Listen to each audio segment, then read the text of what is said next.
Hey everybody, Justin here. Thanks for checking out this video. As you can see, it's a little gusty. You can probably hear how gusty it is. So I have an anemometer. Gonna check it out and see how gusty it is.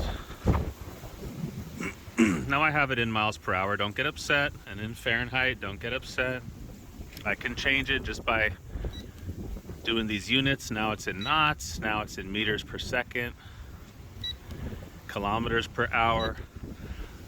So I like all the units. Anyway, just playing with this anemometer.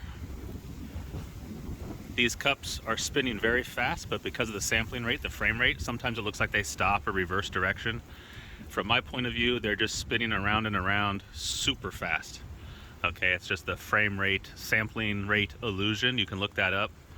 I actually have a bottle cap, an orange juice bottle cap that I spin in one of my videos in the science playlist, where you can see this illusion in action too. Pretty cool illusion. It's actually kind of very baffling if you don't know about it. Looks like tires are spinning in opposite directions and then they reverse direction and stuff like that. Okay, the wind died down a little bit. We're in the DC metro area. It's February 3rd. And very gusty today, and of course doesn't help with the wind. It's like 10 degrees outside, or 53 degrees Fahrenheit. Let's see, 11.6 degrees Celsius. We might try driving out somewhere with a telescope to look for the comet. We probably won't though, because it's just so cold. We've seen comets before, so.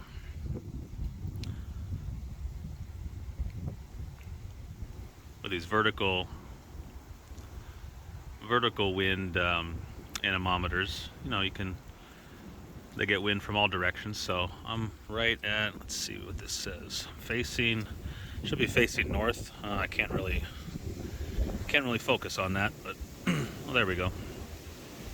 Yeah, I'm facing northeast right now. Again, for the vertical one, it doesn't really matter. Ooh, that's gusty.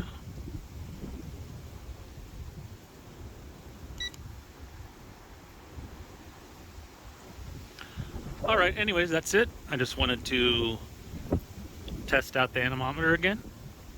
So thanks for checking out this video, and I'll see you next one. Bye-bye.